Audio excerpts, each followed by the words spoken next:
Hello, everyone, and welcome to a brand new episode of Intellectual Intercourse. I'm Tranna. And I'm Adam. And today, Adam, I have a very simple question for you, even though I know you're never capable of answering a question simply, but I'm gonna try anyway. Are you happy? That is not a simple question. I have to call you out immediately. I would say if I had to break it down to a yes or no, I fall more into the yes camp. I'm happier than I am sad, Okay. I believe. How about you? I think my short answer is no, and my long answer is yes. Okay. Well, I only want the short answer today, so we're good.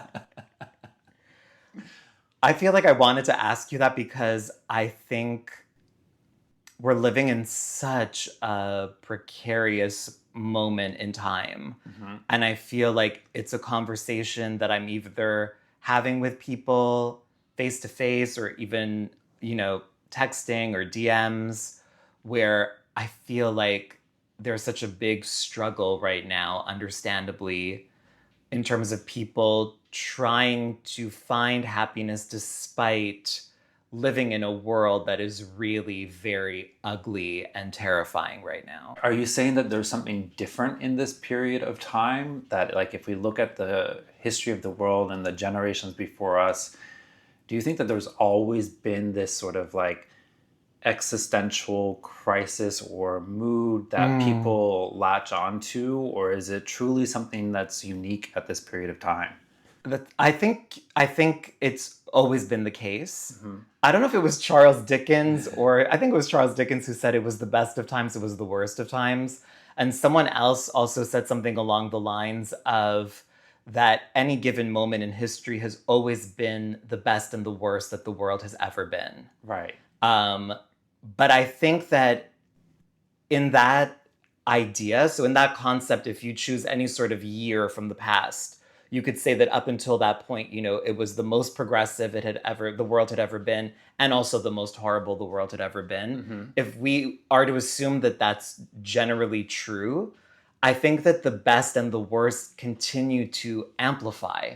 Yes. You know what I mean? So I think that in some ways, the best of the world that we live in right now is probably the best it's ever been. But I think that a lot of the worst of what we're living in the world right now is among the worst that's ever existed in history as well. Right. I think that's a good way of like trying to encapsulate it, because at the same time, like, we can also look at the world and see that there's been so many advances in certain areas, whether it's like through health or technology or whatever. But at the same time, like, accessibility to health is probably at its worst. Technology is also starting to create new barriers of how we interact and engage with the And world. also, like, technology is literally waging war against the natural world. Yeah. Like the crazy AI stuff that I'm reading, and like I can't think of a particular source to cite, and so I don't know how credible it is, although it seems credible that like the amount of electricity and just power that is needed to support AI or even ChatGPT and all that, it's so scary to me. Yeah. But it's also kind of interesting that we are able to look at new technologies that have a demand on the Earth's resources. Yeah. Yet we're still not even able to look at how humans are a demand or a resource on the planet, or the existing infrastructure of just basic banking. And Exactly. so, like, So it's just getting, I'll just say it, everything's getting worse. I don't know if I would say like, Or not everything, but I think again, the bad things are getting worse. it's like an amplification of Yeah. like you said, there's like the good can be very good, but the bad is equally as bad. Yeah. So, And also, again, if every previous point in history was equally the best and worst times, then considering that we are in 2025 and we are the present, again, allegedly, like, the best and the worst are the best and the worst they've ever been. right. And the best and the worst is yet to come. Yes, exactly. Which is really terrifying. And I guess this does relate to the sort of broad question of like, are you happy? Like, does there come a point where the worst just becomes so bad that it eclipses The the good. good?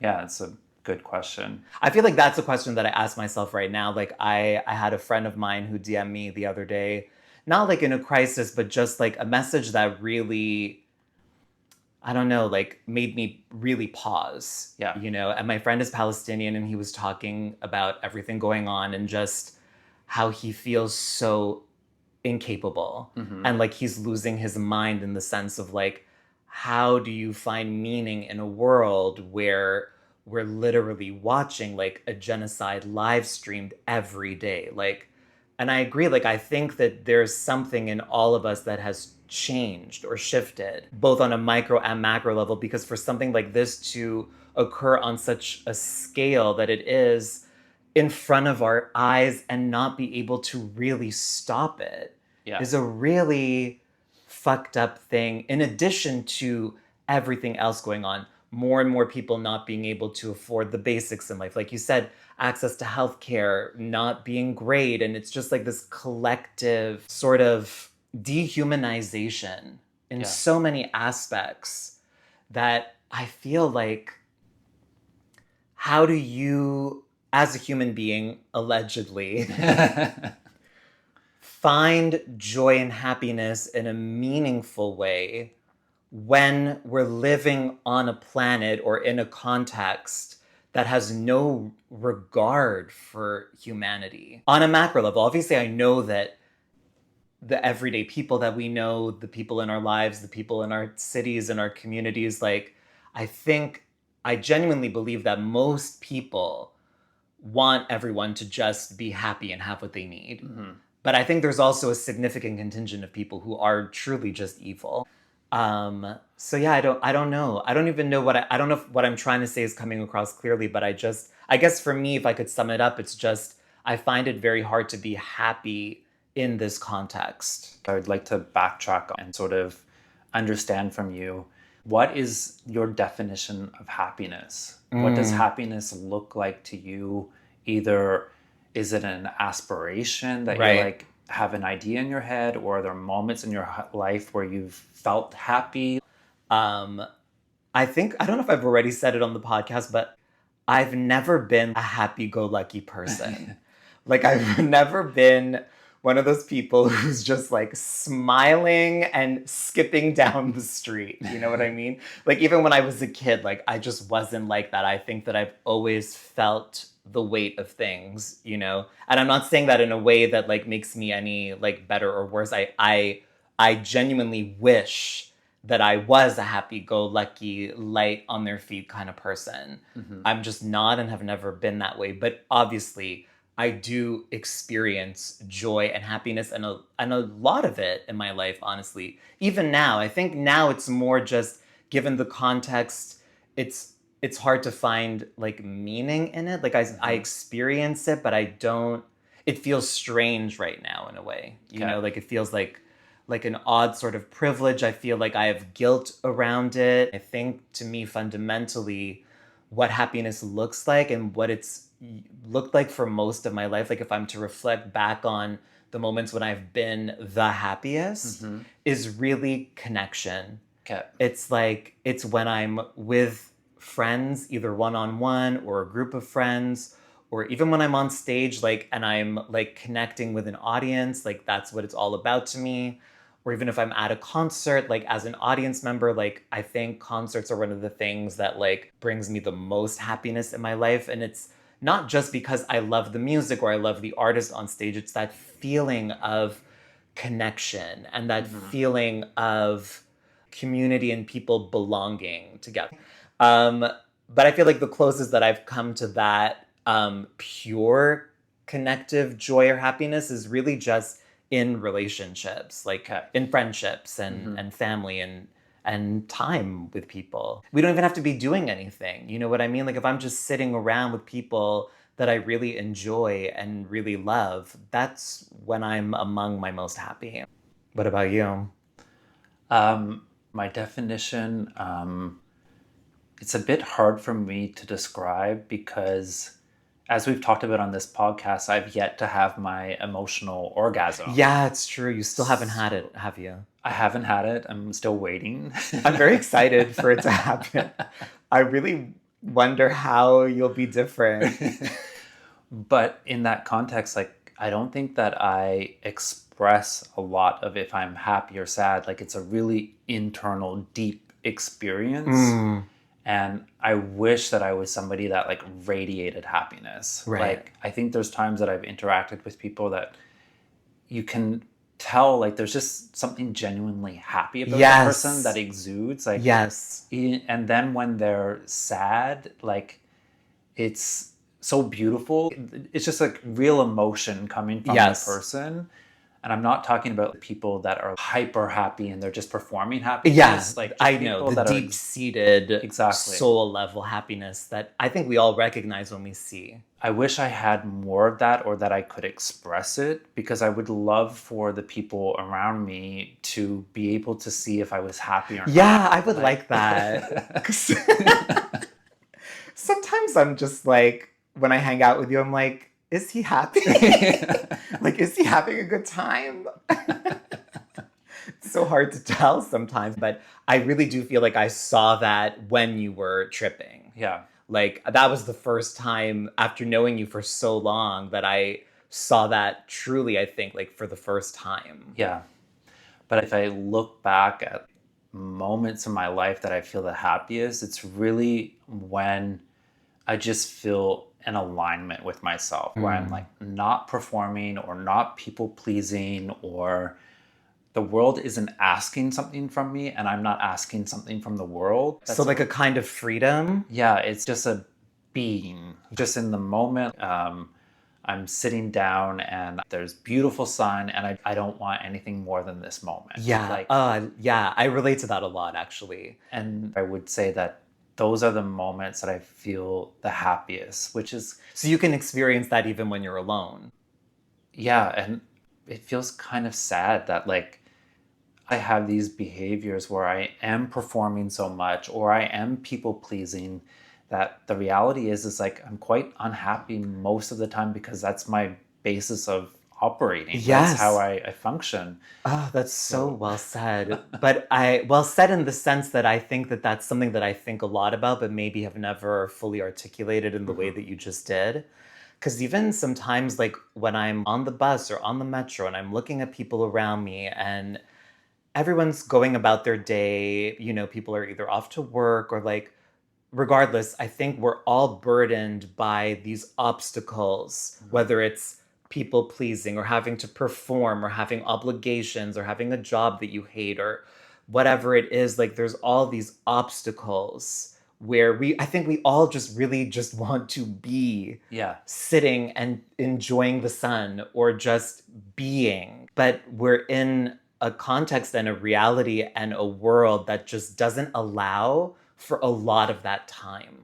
It's almost like a common thread, I think, like through this podcast so far, where I think almost every topic or any sort of angle that we come at life through, it's like that desire to just be is so profound. Mhm. I've had doubts or questions in my mind about, are humans made to be happy or meant to be happy? Mm. Like, if we are these happy go lucky people that like strut down the street, can we actually survive in the world? We can think about it historically. Right. We need to have fear, we need to have all of these things that keep us alert enough to be able to survive. And in some ways, this is just continued and continued. And like, I don't know if we're meant to be happy. And then we're all searching for this ideal of happiness and Yeah. joy and all of that. Whereas I think that if we were to accept the reality that we can't be happy or we're not made to be happy, maybe we find and really prioritize moments of happiness versus it Yeah. trying to be something that we are as a species or an individual. Yeah. I think there's something really to the idea of surrendering or accepting that we might not be meant to experience happiness, at least not every day, all the time, Yeah. you know? And I think sometimes, like, I don't know if it's performative, but sometimes there are people that I see that just seem, at least from my perspective, to move through the world so easily and breezily. Mhm. And this is going to sound so judgmental, and it probably is, but sometimes I think, like, how can you be happy given everything that's going on? Sometimes I feel a kind of anger because I'm like, you're a moron. Like, you're not paying attention to what's going on around you. And I don't think that's a good thing. But then it's like, but they're happy. Maybe, if it's not just performative. But I don't know. It's your second question is a really hard one to answer. You know, people always talk about how, because like I'm a worst case scenario thinker. So like I think that my default emotional setting is some version of anxiety. Mhm. Like I kind of wake up most mornings either with a kind of numbness or a sense of dread of like what hell awaits me today. And I sort of brace myself. You know, I sort of have to sort of like gather myself in the morning to sort of face potentially bad things on an individual level and then on a bigger societal level. Because every single day we're bombarded with horrible, horrible news that I think, and again, this is also going to sound very judgmental, that if you're a thinking and feeling person, you take that in. Mhm. You know what I mean? I don't know if being a person who blocks that out is necessarily a good thing.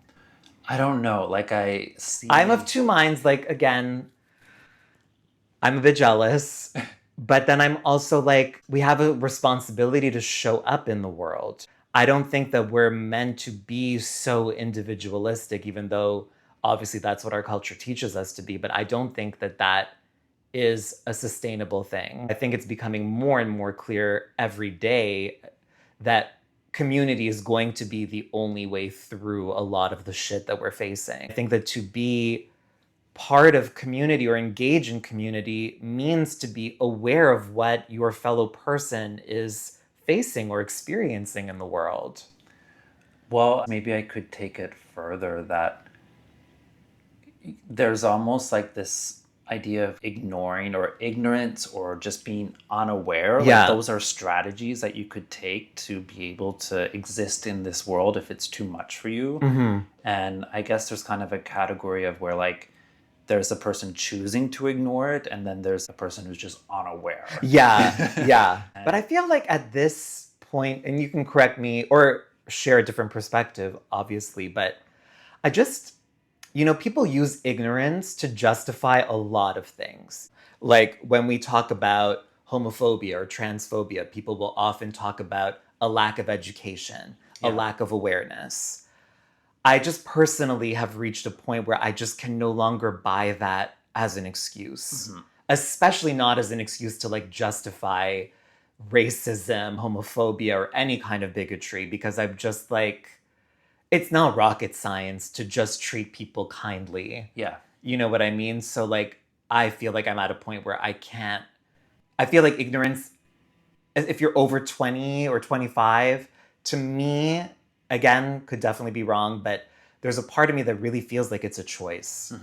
I don't know if anyone is truly just unaware unless they're now living in the woods being Sure. raised by wolves, which then, yes, I will grant them. I agree with you that the pathway forward on the local and like macro level is the ability to feel more in community and to understand the person that's next to you and also the world on a larger scale, which is a really hard thing to grasp in general. But I guess like I kind of see, you could argue maybe in some ways that being ignorant or ignoring or whatever you want to call it or which category is kind of a protest to the individual experience, because the reality is that we're all, or a lot of people like you and I, are just sitting here and feeling helpless. Yeah. Because like what can we do? Because the individualness of our society is really hard to mobilize collective change or movement. Yeah. And there's so many systems in place. You and I had done this huge research many years ago of the concept of the archipelago, these islands of systems that live in the world, whether it's like healthcare, education, politics, whatever. And that if you end up like sinking one of the islands, it doesn't matter because they're still all interconnected. Right. So I guess I'm stuck because I'm thinking that like the way forward is community, but we're in an individualist society. So how does community take form? What is our form of community that we can actually create? Because we know that online communities, they feel good. We've talked about this in the internet episode where we're like, wow, it was a moment. We really get to connect with people that we know. Yeah. But it's hard to translate that energy into physical or lasting impact in structures that exist. Right. Well, I mean, to me, it kind of goes back to what you were saying before about like, are human beings even sort of meant to experience sustained happiness, let's say? But then I would suggest also that like, I don't know if we're meant to be individualistic. Mm-hmm. You know, I don't think we're meant to be lone wolves. And I think that that's been one of the biggest wake-up calls in my life, because I think that my trauma response was hyper independence. I remember consciously thinking, even as a teen or early adult, I don't want to need anyone. Me too. Honest, and I was on that track for a long time. Mm-hmm. And I think that I feel like that's still a reflex for me. It's still something that I'm working out, because I think that even now when anything sort of triggering happens, my knee-jerk reaction is to jump to that hyper independence, you know, and not wanting to need anyone. But I've also learned that like that's not a viable path. Mm-hmm. At all. Like, it's just not sustainable. Like, we literally need people. Yeah. We cannot do this alone. I think that's the whole trap that we've fallen into. We really fell into the trap of, we're all so special. Some people thinking they're more special than other people, that their wants and needs come before everything else. Individualism is really a trap and a dead end. Doesn't lead anywhere good. It doesn't. It didn't lead me anywhere good. I have a question for you. Okay. Just to lighten it up a little bit. Like, maybe it's not happiness, like maybe that's too strong of a word, but what are the things in your everyday life that sort of give you either a feeling of happiness or like pseudo happiness? Like the little joys in your life. I love waking up and the sun is shining in the room. Like, that's like a really simple joy. If it's going to be a sunny day, then I'm already changed my overall outlook for sure. There's like these moments with my partner, Mark, where we both just say to each other, like, do you have a second for a cuddle? And then like we hop in the bed and we cuddle for like 2 or 3 minutes. And that's really cute. There's just like the world stops for that minute. And we just like cuddle, and there's like no purpose beyond that. And I think like when I open the door of my apartment and my dog is there to greet me, there's kind of like a joy or happiness that gets transferred. Yeah. So those are some simple ways. And then like there's the organization freak inside of me when something just aligns. Like when there's blocks and containers and everything fits, I'm like, the world is at peace. How about you? I don't like the sun in the morning. Actually, like when I wake up and it's like cloudy and moody outside and like there's like a cold snap in the air, that makes me really happy. Like that's when I feel like alive and like kind of free. I don't know, I know it's weird. I don't know what's up with my wiring, but I find the sun very oppressive. Okay. I'm like, get out of my face. The sun is too demanding.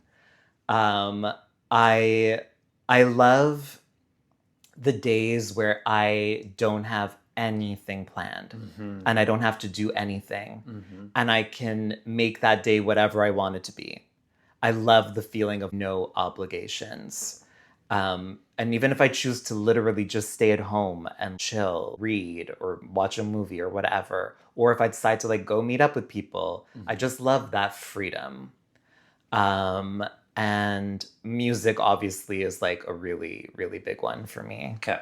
So just like listening to music, I love like digging for records and like when I find a record that I really wasn't expecting that is just like a surprise, there's just this weird wave of joy and excitement that Mm-hmm. I really, really love. That brings me back to the question I forgot. So I Okay. was curious about the idea of being a creative and a happy person. Are those two things compatible, or do you feel that as a creative person you need struggle or difficulty to Yeah. find the depth of something that's worth creating and putting your energy in to express? Because in some ways we have this, I don't know if it's a lie or a thing that we're just told over and over, and we believe that, oh, I want to be a happy person Hmm. and I should be happy. There's all of these obligations about what it means to be human, and happiness is kind of like a goal of that. Yeah. But then we're often so pulled, or like there's a gravitational force pulled towards artwork that isn't about happiness, Yeah. because I think that we're looking to see that represented in some way. Yeah. So shortly, like my to summarize my question, like, does the creative process um, have space for happiness, or is there like a Mm. limitation on it? Oh, that's such a great question. Yeah, I mean, I think that really is like, does that exist in the photography world as well? I guess it must. Yeah. Like that idea that you need to suffer to make good work, Mm-hmm. um, Or you need to or you struggle, need to or there needs to struggle. be a Yeah, challenge in the world or in the individual. Like when you go see an exhibition and you see the artist's profile, it's often like, this is the struggles they overcome, yeah, or this is the situation of their yeah, life, and then they made these beautiful things. yeah. Um, Well, all of my favorite musical artists are very depressed people, I think, or have gone through periods of really difficult things, and a lot of their work is about those traumas and struggles and heartbreaks. Like am I more fed by Tori Amos singing Northern Lad, or am I more fed by like Sabrina Carpenter singing Espresso? Obviously, I'm more fed by Tori, but there's room for the light-hearted too. But I think that when it comes to the artistic process, I think it's very hard personally to create when you're in the darkness mhm. or in the depression personally. Maybe for some people, their art is like a tool that helps them dig their way out of it. I feel like for me to be productive, to be able to create, I feel like I need to be in a pretty energized space. Mhm. So I think that when I'm in that sort of energized space, I can mine the darkness and sort of like bring it into the light. And honestly, like knock on wood, I think I've only had one major true depressive episode in my life. Maybe even the word episode is too extreme. But I just remember like in my early 20s period of a few months where I was just like super depressed, like Mhm. couldn't get out of bed depressed. I would never be able to create in that mentality, Mhm. you know? But I think that art can help us make sense of those moments once we're past them. I think that's kind of what art is. I do fundamentally believe that art is about processing and understanding the human in all of its colors, including the dark stuff. And I think the dark stuff tends to make up the bigger part of it because I Mhm. think when we do manage to survive or even just claw our way out of the darkness, you kind of want to look back at it in a way and make sense of it and Mhm. understand it because then either maybe you'll be better equipped to deal with it should something similar happen again, or just to have a better understanding of like who you are and what you're capable of surviving. I don't know if that really answers your question, but I never want a straight answer, so you can decide whatever you want. it's true. I have to remember that. But I also think that joy can be a really powerful Hmm. energy. I think, Like I think of like maybe this is a stupid example, but like I think of like Kylie Minogue, hmm whose work tends to, although there is definitely a melancholic element to even a lot of her like dance stuff, but like when I see her live, it's a very joyful experience, a kind of joyfulness that is maybe so joyful that it kind of becomes sad. Like I really felt that at her last concert, she sang this song called Hold On to Now. And it was just so beautiful that it made me sad.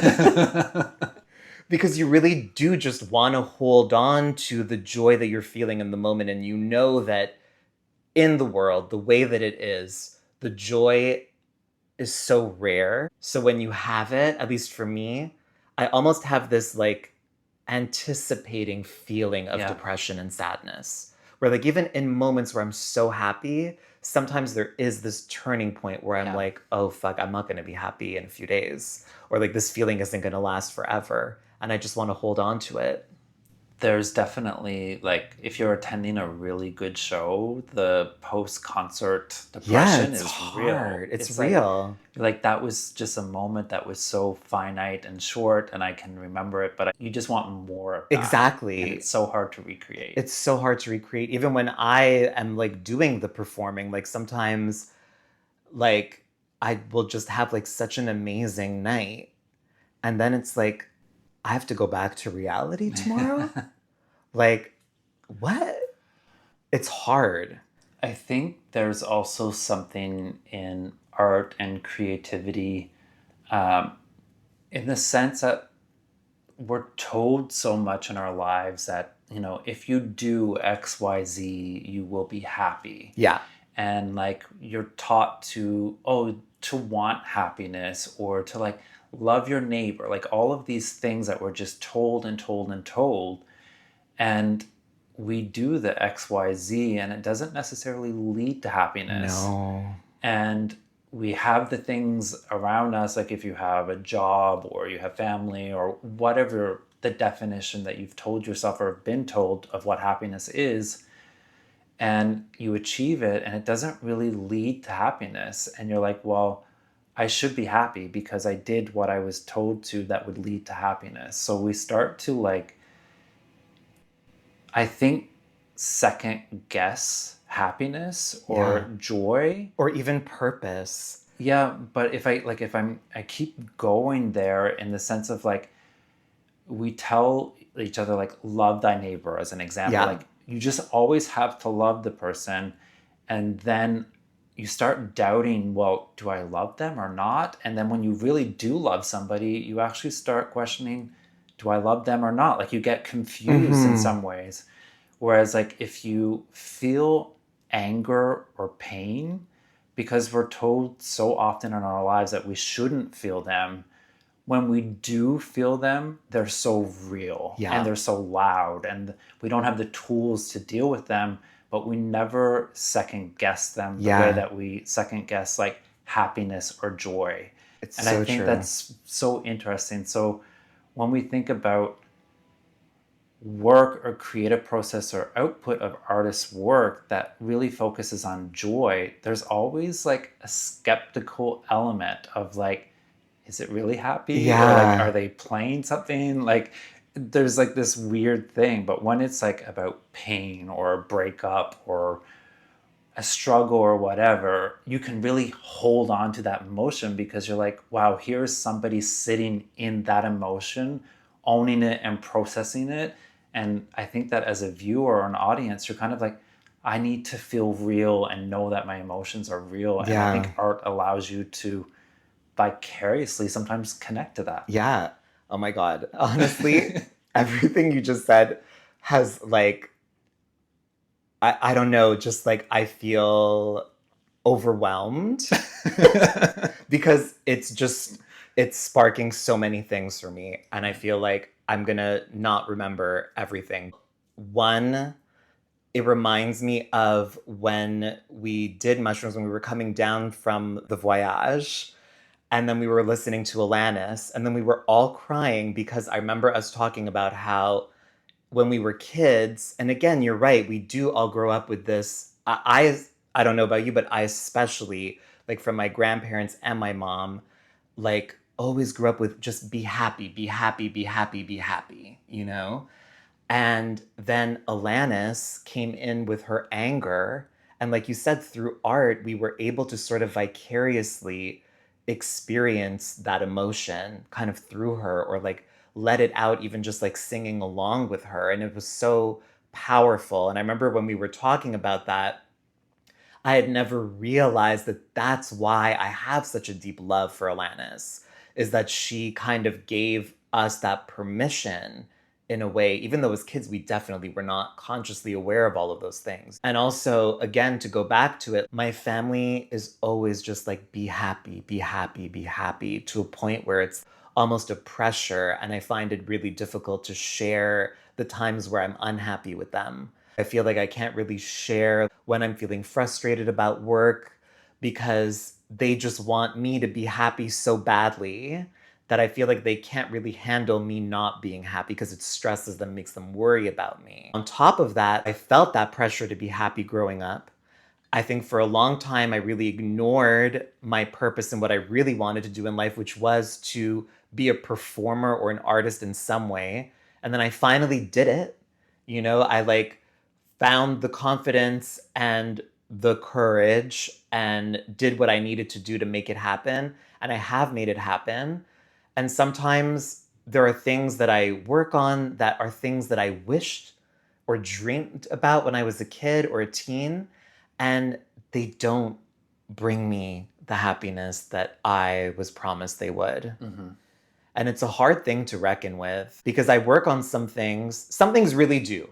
Like some things, the fantasy and the reality really line up.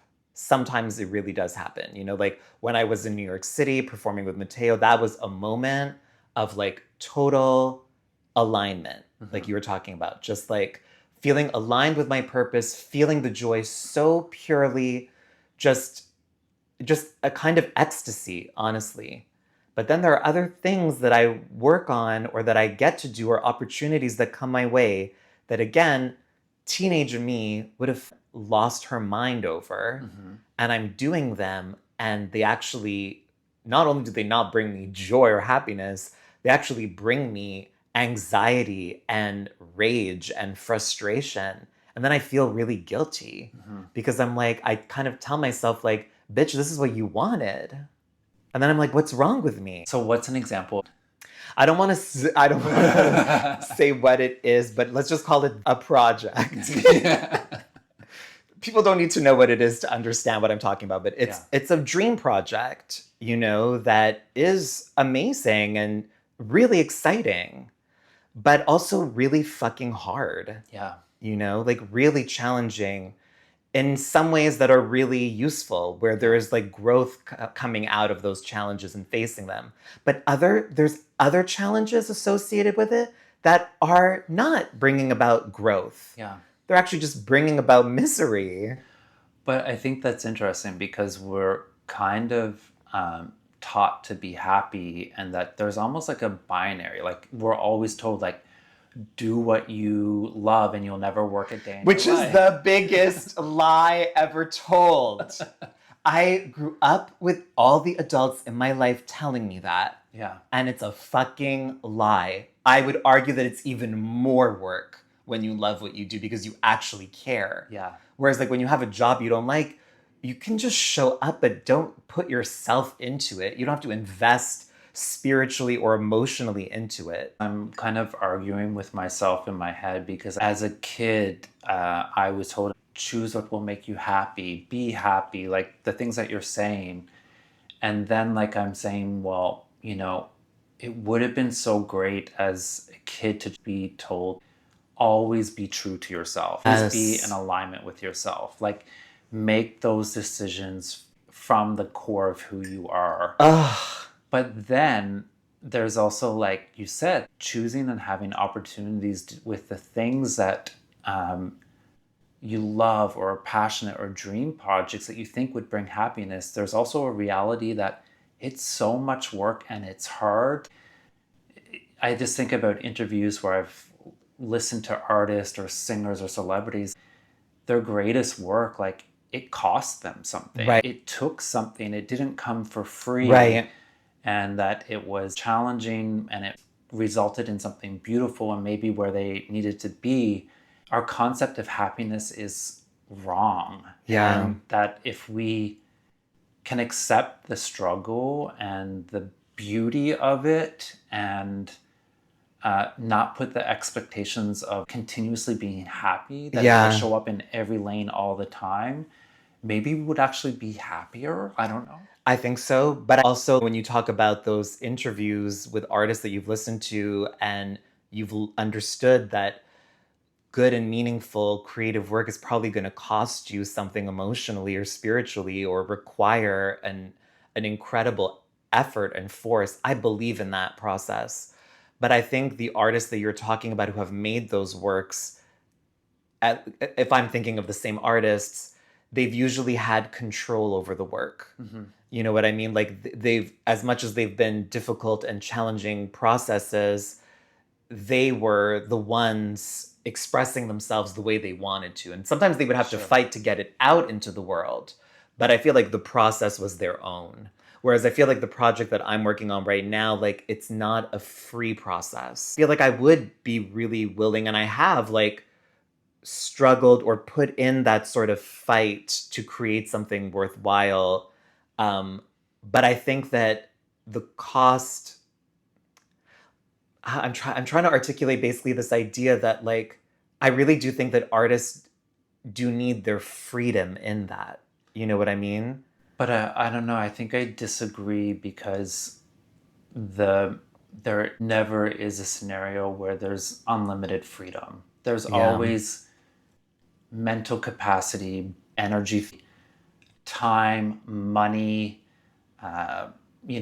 Even if you have creative control, Right. like say like I'm the director of how this project will unfold. Yeah. You still have to make decisions based on the resources that you have. It's probably easier if you don't have, say, like I don't know, like an agent or a representative. But do you think good work can be made if you have someone on your back telling you what and how to do it? It depends on who that person is. Yeah. Like Renee Charles maybe was a good person that was helping. But I would argue that Celine didn't make art. Okay. But that's a whole understand your other point. episode. But yes, I think that maybe what you're describing is the process of creating a product. Mm-hmm. You know, and that I would agree with. I don't think there's ever truly total freedom in the creation of a product. But even when I make art, like I'm just thinking of times that I've made work about Newfoundland. Like, But I'm not talking about, when I'm talking about freedom, I'm not talking about the absence of constraints. mm-hmm. Like, I agree that as artists, there are always going to be constraints. And sometimes those constraints can be very beneficial. Mm-hmm. You know, like necessity is the mother of invention. Like that goes without saying. I guess what I'm referring to more in terms of like, in regard to freedom or the opposition to freedom is like the involvement of other people's expectations Yeah. or insertion into the process, into the creative process. So how are you surviving? What tools do you have? Like, do you have daily rituals or No. do you have cat videos that you watch to help you feel better? No, like how do I answer that? Like maybe this is like gonna sound, it's not crazy, but like I feel like already just surviving is so hard. Mm-hmm. And to thrive requires an extra level of work. Yeah. Because I think in order to thrive, you really do have to make the effort to get healthy on all levels. You know what I mean? And I don't always feel like I have the energy or the resources to reach that level where I can really thrive. Mm-hmm. I think that's the biggest obstacle in my later adulthood is how do I, and I think a lot of my like, not necessarily my comedy or stage work, but a lot of my like writing revolves around those themes of how do you exit survival mode? Mm-hmm. And sometimes I feel like, isn't this something that I should have exited like 5, 10 years ago? Mm-hmm. Like, how much longer am I going to remain in survival mode? And maybe the answer is just that it's fucking up to me and I just need to do the work, but I feel work resistant because just surviving already takes up so much energy. Yeah. And I don't know how much more energy I have. That's the most honest answer I can give. I also feel like it's like I'm on a like, and I do this literally when I'm on an actual roller coaster. Like when I'm on a roller coaster, I don't scream, I don't move. I just stay in place and I like hold on to like the handles really tightly and I don't move and I almost don't breathe. And I feel like that's how I go through life. Okay. Just holding on and not moving too much because I'm just trying to stay on. Yeah. You know? So the opposite of Mariah Carey on a roller coaster. Exactly. What about you? Like, I feel like, you can correct me if I'm wrong, but I feel like you're someone that's entered their thriving era of life. Something that I arrived at a couple years ago, and we briefly talked about this, and I actually discovered it by Alanis Morissette, who we refer to as God on Yeah. this episode. She is our God. She is very woo-woo in some ways. Big time. I think she's a perfect example of someone who's like over-therapized. Yes. But I did arrive at something that she really believes in and practices, and I started to practice in my life a couple years ago. She wrote the foreword to a book that I read called Internal Family Systems. And it's this theory by Dr. Richard Schwartz, some called Dick. And I was introduced to the concept by Alanis Morissette, but then really did the research. And it's really based in therapy approaches that like individual struggles are actually based on family context. So like the people that they're socially interacting with in the world. So if you wanted to resolve or help somebody, you would help them have better relationship with the people that surrounding them. Okay. Richard Schwartz took this a step further and said that, well, actually, as humans, we're very complex and we create parts of our identity to help us survive in the world. So that individually within us, we have several parts that we created. So like, I have my corporate part that helped me function in that space. I have my artist part that lets me be an artist. Essentially, it kind of like becomes this metaphor that we're complex individuals.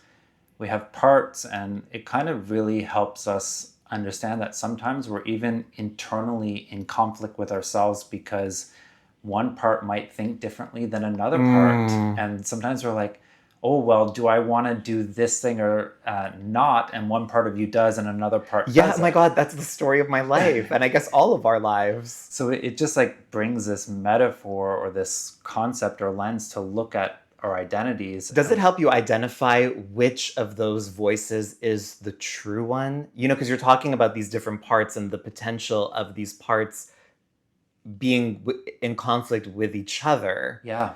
And that's what I feel so much sometimes. You know what I mean? Like sometimes I have a very hard time determining what I really want and feel. Because sometimes even again, like when I'm working on the project, again, there's a big part of me that's like really happy and excited and motivated to work on it. And then there's another part that's really not. And then I sometimes wonder, I'm like, are the times or the moments where I'm feeling kind of miserable working on it, I'm like, and I want to run away from it. I'm like, do I really want to run away from it? Or is it just one of the parts sabotaging me? Exactly. So, but how do I know who the real the real me is?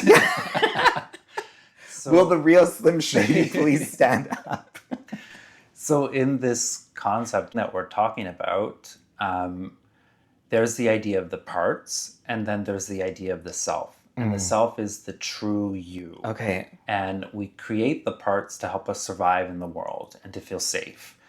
So the whole concept of internal family systems, or IFS as it's shortened to, is really to like name your parts and identifying them and actually separating them so that you're not letting them blend to cause more tension within you. Yeah.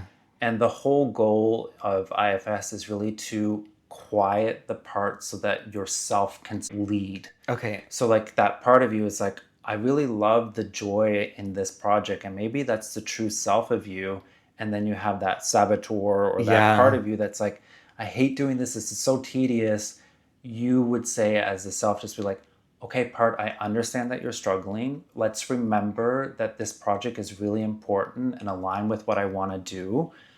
We'll get through it. Calm down and let me take the lead here because I want to be able to make sure that we do a great job. Yeah. So it's about having a relationship. But does that, okay, I really believe that, you know, but does it really work for you? Like, for example, like when you are experiencing a moment where you have a part of you that is in conflict with the true self. Yeah. And you, as the true self, speak to the part that's acting up or throwing a fit. Yeah. And you say to that part exactly what you just said. Like, look, I know this is tedious. I know this sucks, but this is what I really want. And this is what I'm really working towards. So we'll get through it. Does that part listen? It does for me. Like if I acknowledge the part and I understand, like I understand where you're coming from. I understand the anxiety that you have or the frustration. It's just like anybody. Does it free you of that frustration? Because the frustration that the part is feeling, you're actually feeling. Or the part is making you feel it. But can you really, like, you've really been able to make these parts so distinct that you can recognize that you're not even really feeling that emotion. It's that part. Yeah. It's not the true self that's experiencing the feeling. It's almost just like, I would say that IFS for me is just a language. So it just gives me this tool to look at my anxiety or emotions in a way that I can understand by like compartmentalizing them a little bit. And when things start to arise, it just enables me to step back and be like, hey, who's around the table? What's happening? Right. And acknowledge what's happening. Right. In general, when we're just feeling all the things, we don't even take the time to step back, acknowledge, and assess, and then like make a plan of how to move forward. We get stuck in the emotion. We get stuck in the experience. Like in my relationship, it's a language that we use to each other. Be like, I know this might upset one of your parts. I'm not mad at you. It's the slut part that's mad at you. But as a tool in relation to happiness, I think we have a tendency that like, oh, if I'm sad, we let it encapsulate everything. Yeah. And I think that if I'm thinking about that I have parts, I can be like, oh, this part is really sad that this is happening in the world, and I can acknowledge it and know that I'm making a difference or trying to do something about it, even as an individual or whatnot. But then in my day-to-day, I can also be like, there's moments for me to be happy in this moment. Yeah. Like I can be both happy and sad. Yeah. And that's maybe, I think, a healthy way of trying to deal with the complexity of the world that we're living in right now. That's so well said. I really, truly agree. I think it's easier said than done. And I think that we all sort of know that intrinsically, that two things can be true at the same time, and there can be space for multiple feelings and experiences. Yeah. Wow. There you have it. It's been another episode of Intellectual Intercourse. If you're unhappy, give us 5 stars. like us, comment, all the things. Follow us on Instagram at Gotta Be Deep. You can slide into our DMs. No one's really slid in yet. Like, what are you guys waiting for? We'll talk. And of course, our title music is Wipe My Memory Clean by Farron Isles. Thank you all so much for listening. Later.